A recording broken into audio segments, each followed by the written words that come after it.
Good morning everyone. Good morning po sa ating mga marino. Ngayon po ay matutunghayan natin ang ating ribbon cutting ceremony. To officially start our event, may I introduce you the special guest. Marina Administrator Vice Admiral Narciso A. Vincent Jr. Palakpakan po natin, sir. From Aztec Strategic Maritime Initiatives, he is the President, Doctor-in-Chief Engineer, Ann Amaro. From PMMA, Philippine Merchant Marine Academy, Superintendent, Captain Joel Tabutan. PMMA Alumni President, Chief Engineer, Chico Macabago. Philippine Maritime Association of Training Centers Incorporated President, Ms. Karen Avelino. TESDA NCR Director, Conrado Pares. Sir Regional Manager for Asia Pacific, Mr. Michael John Renko Estiago. Associated Marine Officers and Seamen's Union of the Philippines, Executive Vice President, Vice Admiral Eduardo Maria Santos. Philippine Coast Guard Commander of Coast Guard Civil Relations Service, Captain Luz Escalino. Philippine Transmarine Carriers PTC Group of Companies, Mr. Gerardo A. Borobe. Sea Center Chairman of the Board, Mr. J.D. Agustin. And Sea Center Vice Chairman and PMMA graduate, Mr. Jeff Pochina. Let's give them a round of applause.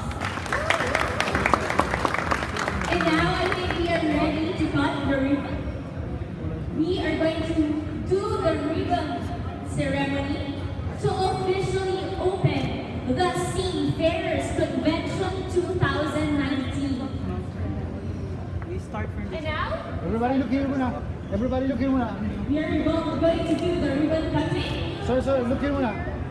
Okay, ready? in 3, 2, 1. A round of applause. Our best. And we are going to do the second ribbon cutting. I think we only have 1, 2, 3. Pwede. Sabi yan. And our second group of special guests will do the ribbon cutting in 3, 2, 1. Welcome to our Seafarers Convention 2019. Kayo po ang ating mga marino.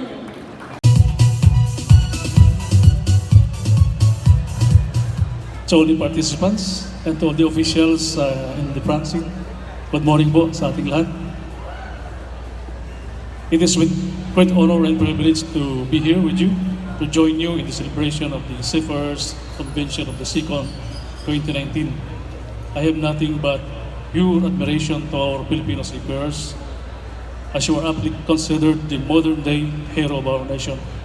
Your contribution has beyond doubt helped us in achieving economic growth and development. As you may already know, our country is one of the world's top providers of maritime workforce. It is not surprising why foreign employers prefer our seafarers over other nations.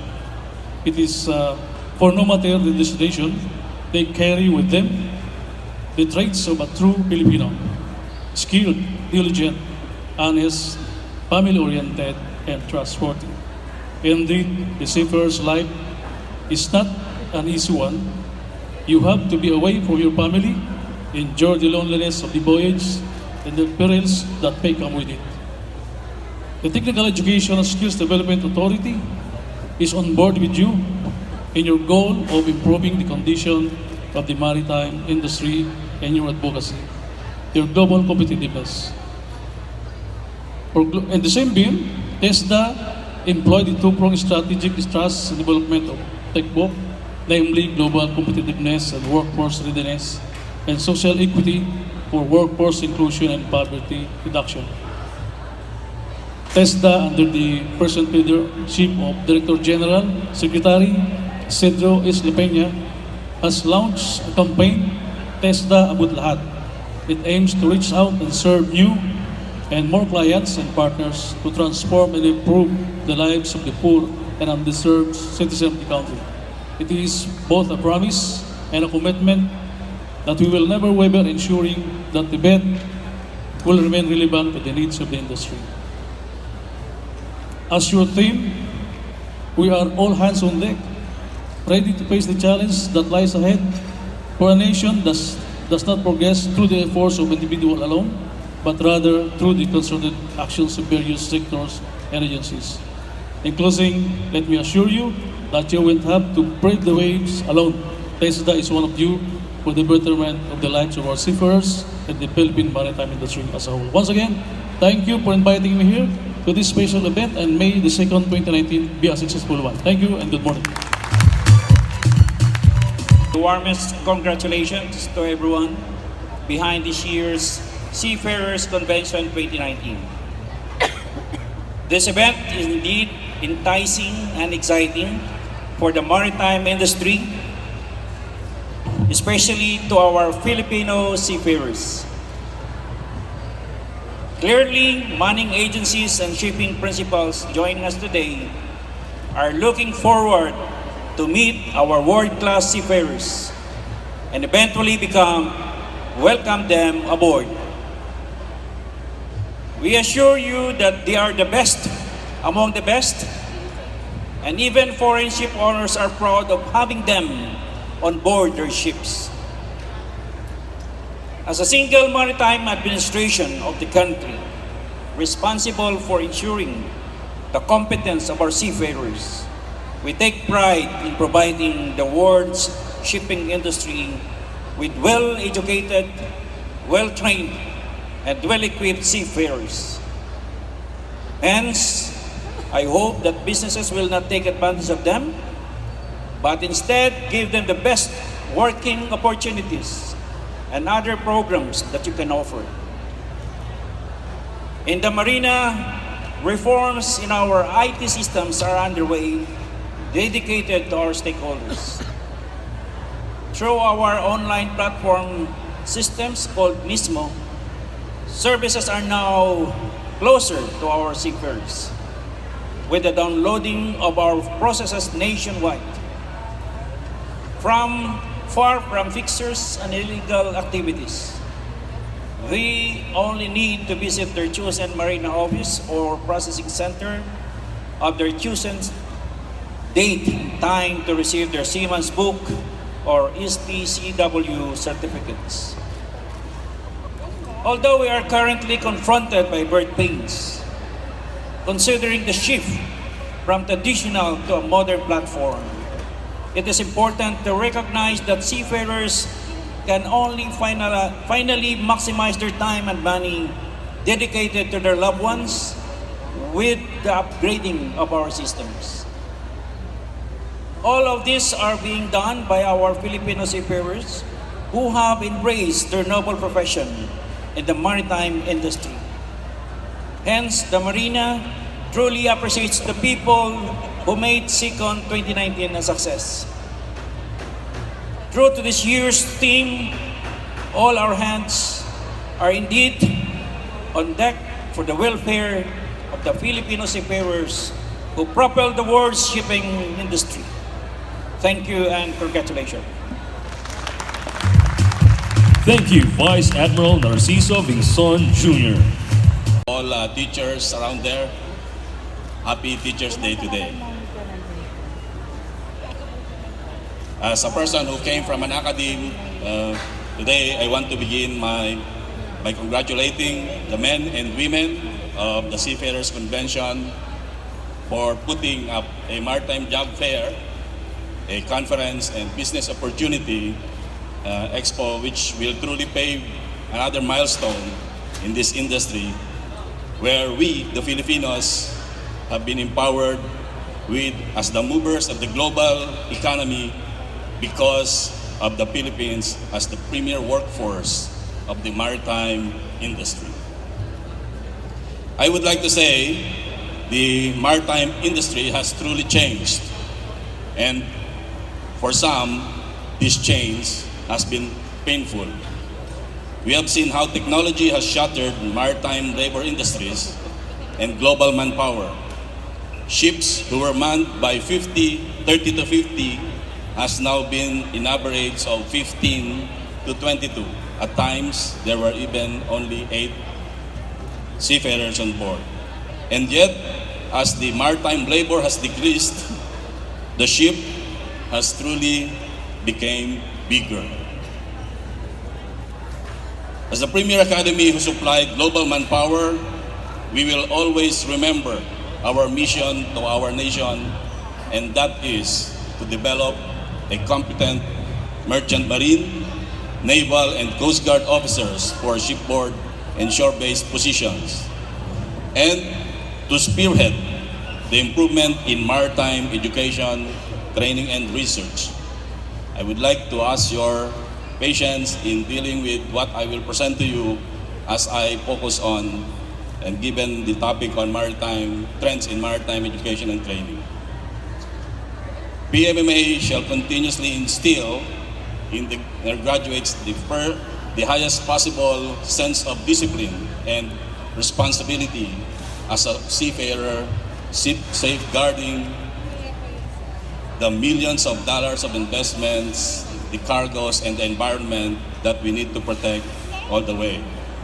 But with this mission, we face educational challenges in developing an adaptive society, which is essential in nation building, where social changes and diverse cultural background and family provisions impact education attainment of our students. With changing beliefs, involvement of students in maritime higher education institutions has improved in the last few decades.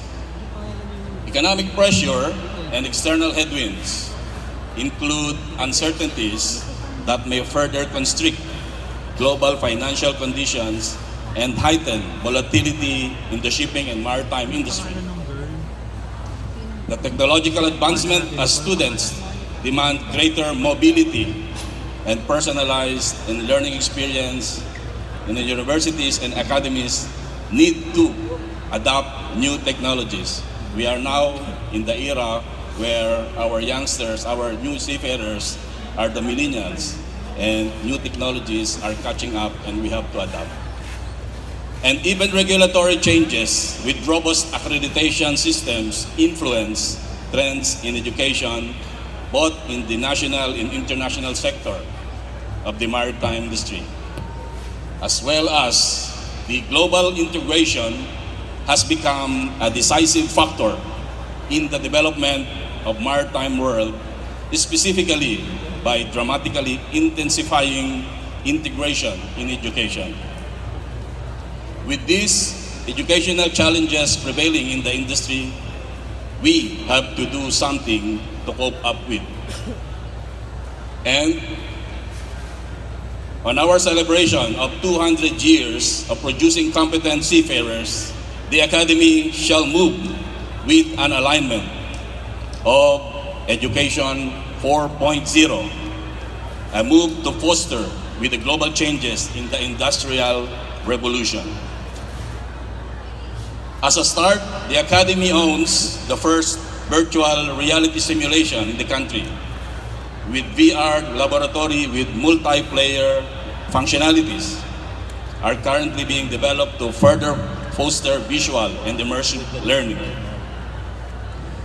The Academy is working on developing a full walkthrough and interactive operation of all full-scale ship deck. This includes the operation of mooring, anchoring, and even gangway operations, and walkthrough of engineering systems. These are being developed inside the institution and validated by our instructors in the academy.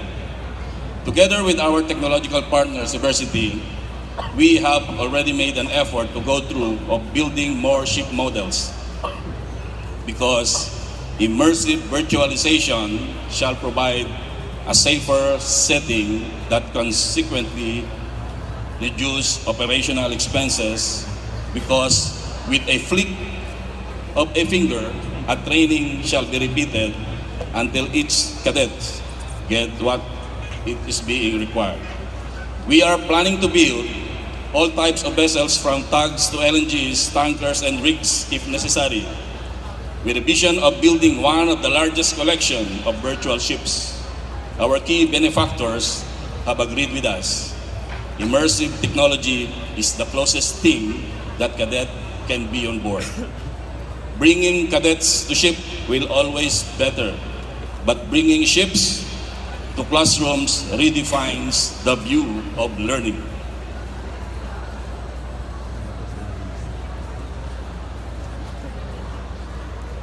We have also worked with overhauling system simulations to maximize familiarization and orientation of components. These are assessment-based and outcome-based to full capture each individual's operative procedure. The goal of competency assessment has always been and will always be each student, so we aim that before they actually overhaul a component, they can do practice and flicks repeats to enable mastery, thus saving time, cost, and yet with a high retention period due to visualization. The Academy is also being updated to be the first school in the Philippines to have the first virtual reality MCNME engine with her marker point system, where any developments in the shipping industry we can adapt due to the diversity of the VR and the scalable operations. As we all know, technology and engineering always work together.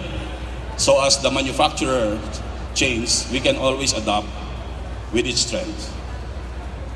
We will also start working with actual 3D spaces in the bridge and engine department of vessel using 360-degree with marker systems and linkages to fully customize each student in the academy. The academy shall foster adaptive gaming methodologies and assessment approach to fully align the paradigm shifts of learning, wherein the academy formative and summative assessments shall work with its curriculum department with an approach not only on multiple choice or an essay, but a gamified engagement and maximize learning transfer using models of quiz types such as drag and drops. With all this, VR and gamification, the Academy will combine the said evolutions of Education 4.0 and transcend its core to implement the first e-learning with AR coding in JS, JavaScript, and A-framing configuration with competency management system and dashboard analytics. Then, when the students of the academy graduates, all new certificates of completion and transcripts shall be digitally verifiable using state-of-the-art analytics where the academy can track the global growth of the academy, making the academy a digital credential verification system and ensure that all your applicants are truly part of certified, authenticated graduates of the Philippine Merchant Marine Academy. Having said that, if we go back to the first slide, being your government maritime institution, I would like to point out our mandate, and there is a word that truly stands out, which is spearhead. As our mandate states, the Academy shall always spearhead in the development and improvement in maritime education and training and research. And with all our partners in the industry, both private and public, we acknowledge everyone with a great appreciation, thanking you for the support, and mabuhay po tayong lahat. Mabuhay ang Marinong Pilipino. Thank you, Captain Joel Abuta. Seafarers and the cadets that are here, good morning. To the organizers, thank you very much for inviting me to share a perspective on this industry. I was asked to speak about job security. And in the context of what has been presented this morning, you can already see that our government through Marina and also the PMMA have set a platform by which all of you can actually not only dream big, as Mr. Porcino provided, but also be able to set the sights for a beautiful future. So when the organizers asked me to talk about job security, I was wondering, what exactly about job security should I talk about? And then I started to think, what makes the Filipino who they are? And is there a secret formula that we should follow? As I thought about it, I realized actually the secret formula already exists in each one of you. As has been explained by the Admiral and Mr. Abutao, the Filipino is already a seafarer of choice. And the Philippines, the seafaring capital of the world. So what has allowed us to achieve this particular distinction? And if each one of you just takes a mirror and puts it in front of you and you stare into that mirror, what you will see is the heart and soul of the Filipino. The Filipino overseas professional has done so much for this country, we call them our heroes. And they continue to bring pride to our country. And what is it about them that provides this security? It is no different than what each one of us strives for when we do our work every day. In fact, if you think about it, job security should be defined by the following characteristics: competency, commitment, and consistency. I call them our 3 C's. If you can be competent, and as Marina and PMMA have provided, there is a platform for you to develop the skills to show competency. If you show your commitment, and if you can be consistent in the way you approach your work, you will be building trust. And trust is the basis by which you earn part of the security to continue your efforts. Trust and commitment and consistency and competency, that brings reliability. And reliability is important because at the end of the day, yung pag-aasa ng tao, that is what makes us different. And what makes the Filipino different from anyone else who works in this industry is the heart and soul and the willingness to go the extra mile. The readiness and the action-orientedness to do what is necessary goes a long way as far as providing job security. This whole partnership, though, cannot happen without other particular entities involved. So you as individuals, you look at yourselves and say, okay, what is my future? You require, on the one hand, the private sector, who are presented here. The private sector has done a lot to be able to provide the matchmaking, has also provided a lot in terms of education and training. We also need the government. The government is there in order to ensure not only a level playing field, but to ensure the connectivity with other members of this global industry in which certification and validation is very important. But at the end of the day, no matter what the PMMA does and no matter what Marina does, there's really only one ingredient to job security, and that is yourselves. You as individuals. You are cadets, for example, and I ask you, what are you dreaming about the future? To dream is important, but dreaming is not enough. The Filipino can do anything. Possible and posible is a byword in our blood. But only you can take it the final mile. And you ask yourselves, why should you do that? Why do you want to be involved in this industry? From our perspective at PTC, we look at the work of not just a seafarer. The seafarer is a technical term that the IMO uses to describe people who work on board a ship. but we refer to you as global maritime professionals. And why global maritime professionals? Because you do need the certification that was described by Admiral Vinson. If you are not certified and licensed, you will not be allowed to work on a ship. What does it mean to get a license?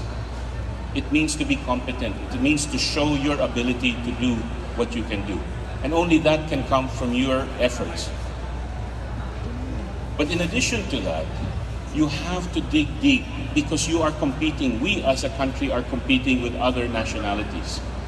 This job brings about financial security, but if you think it is an easy job, perhaps that is why we are all scared of this idea of what will happen in the future should automation come in. But you can make a difference. But that difference will only come if you yourselves are willing to continue to learn, to train, and remain competent. And as was described earlier, the facilities for you to learn, the facilities for you to train are all available. In this hall today, this job fair not only talks about education, it also talks about training. But the question comes up, why should I train? Why should I continue to become better? Because the rest of the world requires that competency. The rest of the world looks to you to move the world. At PTC, we think of the letters P, T, C to reflect some other things. P for puso, T for tiwala, and C for comunidad. And it is the community of all of us who come here together because we believe in this industry. We believe in this industry to do and make a change for our country that we continue to work hard. But Marina, PMMA, all the other training centers, we would not have anything to do if it were not for the interest of the Filipino to make a difference. And I can only encourage you to continue to strive to make a difference. For the last 30, 40 years, the Philippines has evolved to become the seafaring capital of the world. So I ask you, as you look forward to the future, do you think that in 10 years we can look back and say we are still number one? What will it take for us to continue to be number one?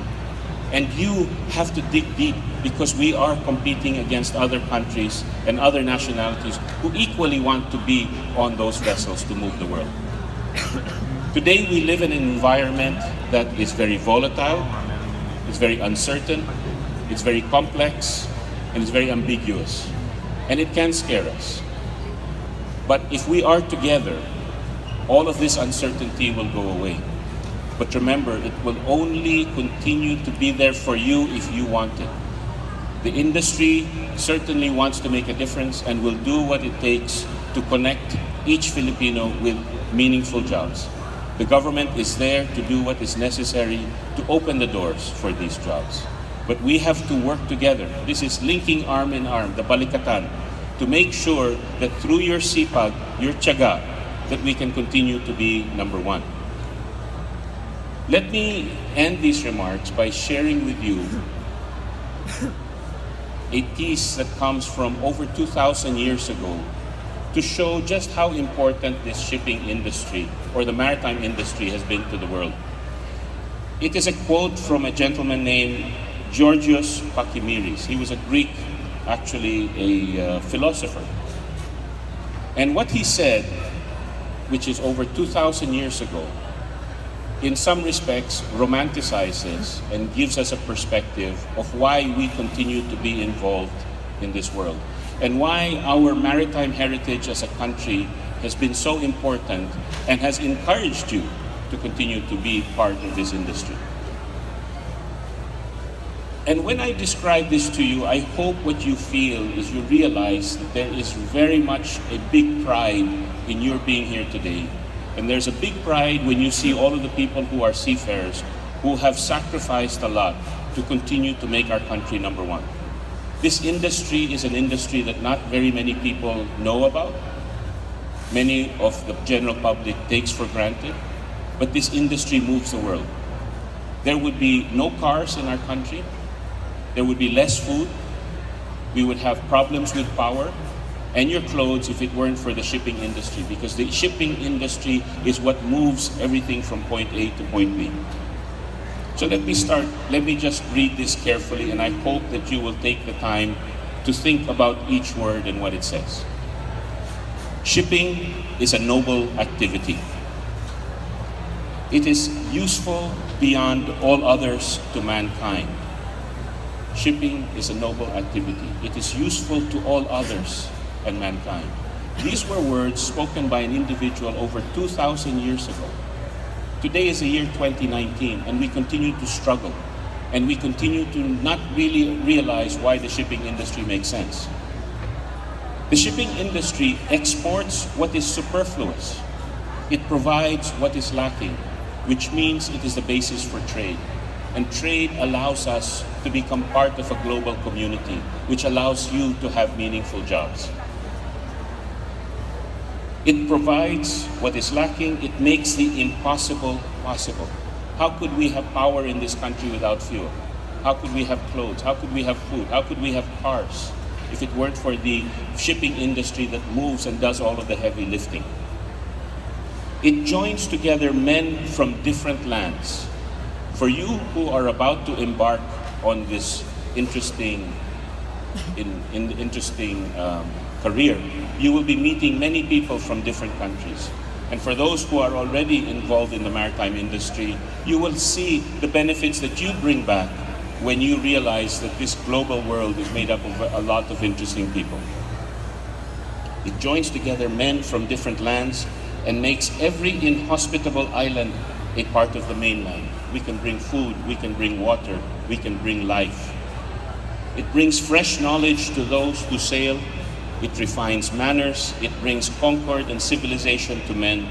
It consolidates their nature by bringing together all that is human in them.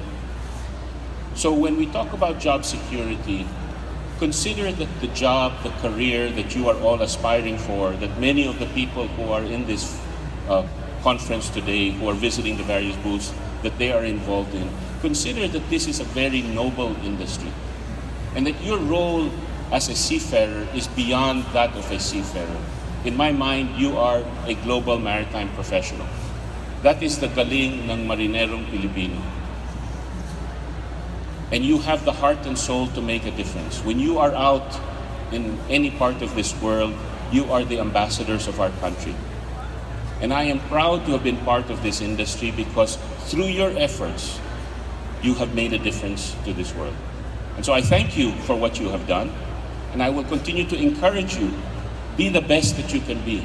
And job security will only happen because you dig deep into your heart and soul to make a difference.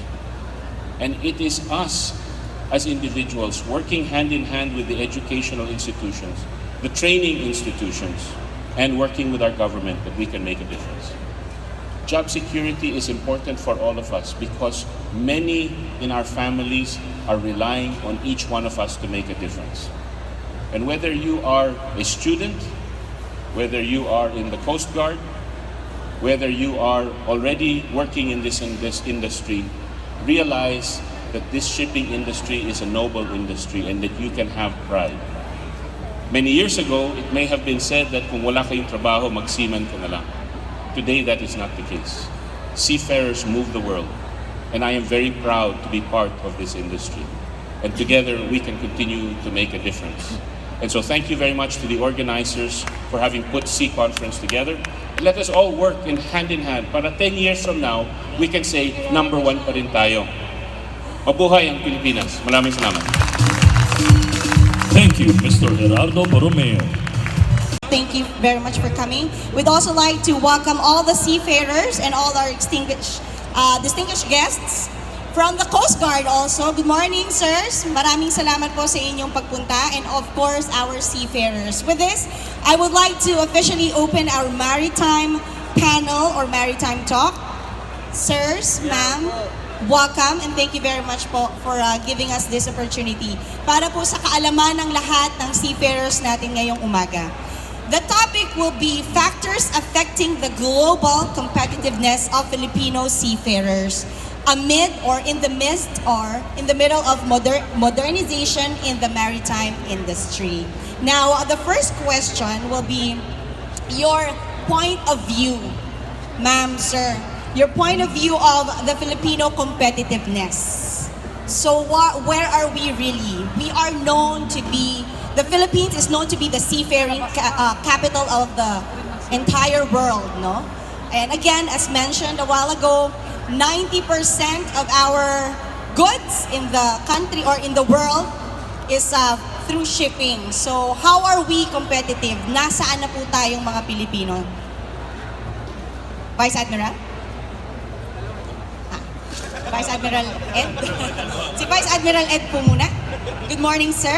Good morning. First of all, let me thank SEACON for inviting us here. I'm wearing my hat as the union. So we provide all of, well, starting from negotiations with the shipping companies up to providing assistance and care to our union members. The competitiveness of the Filipino in terms of technical expertise is still there. In terms of abilidad and discarte is still there.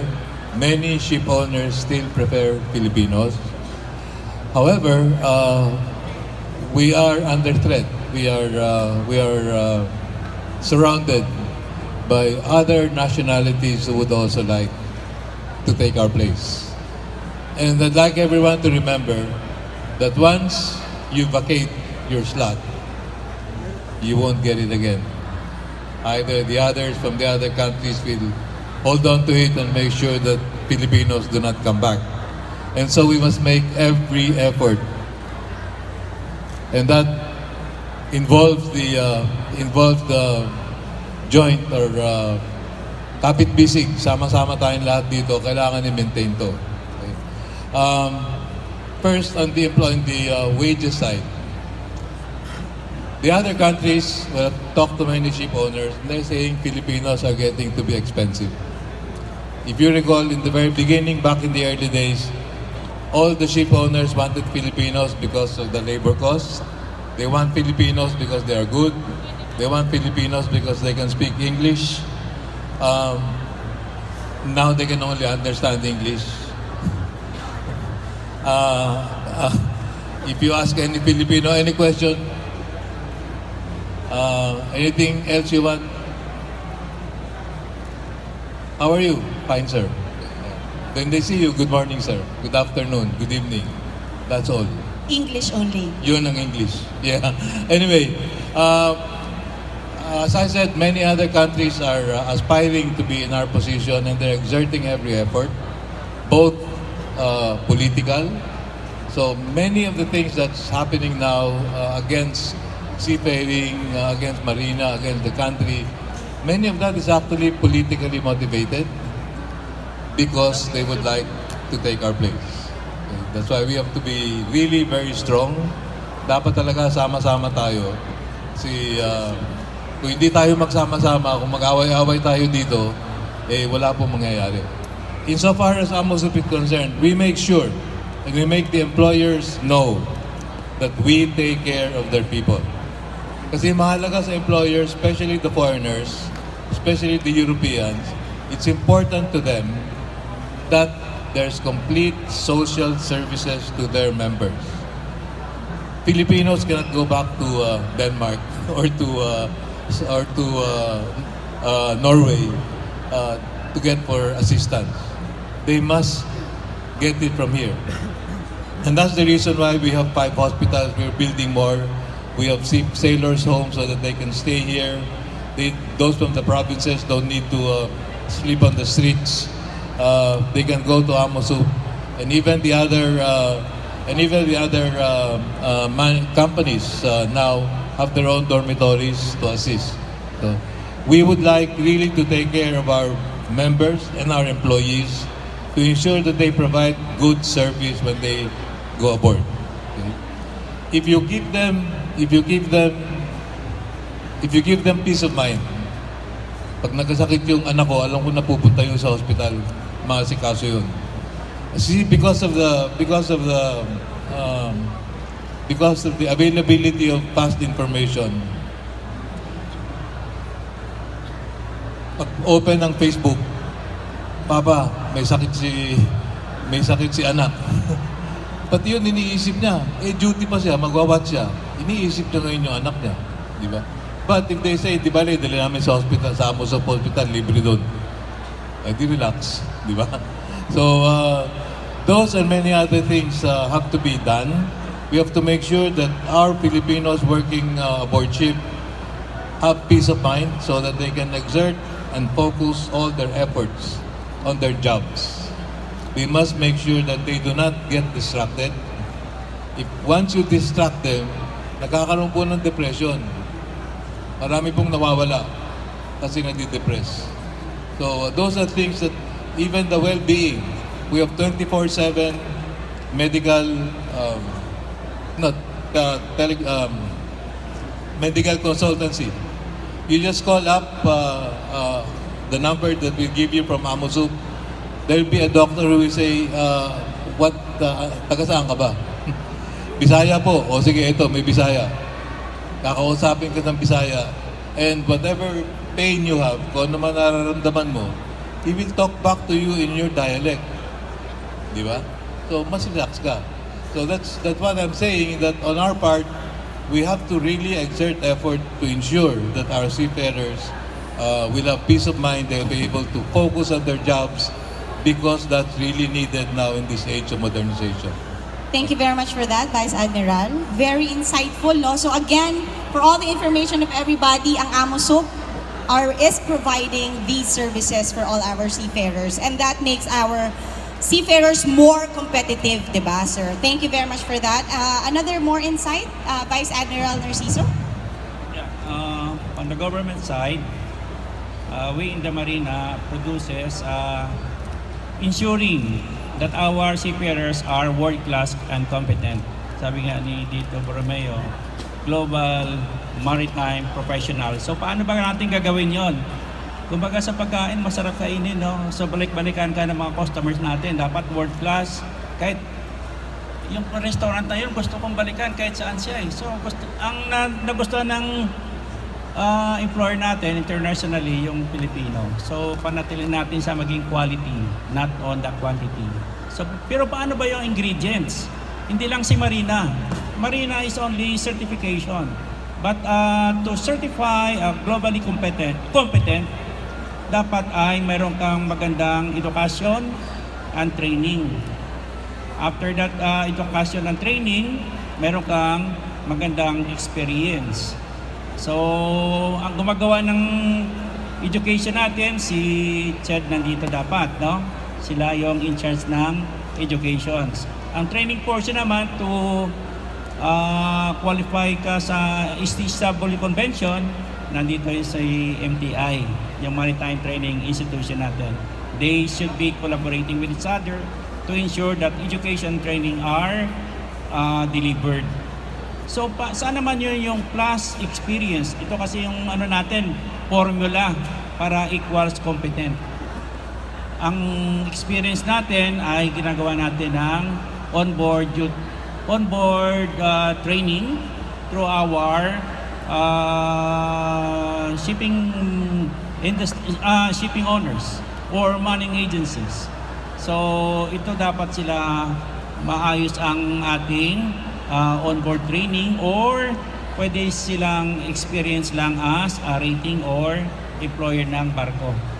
So lahat-lahat na to ay i-compute natin, mayroon siyang edukasyon, mayroon siyang training, mayroon siyang experience, equals competence. So hindi lang si Marina puro doon. Si Marina sa dulo is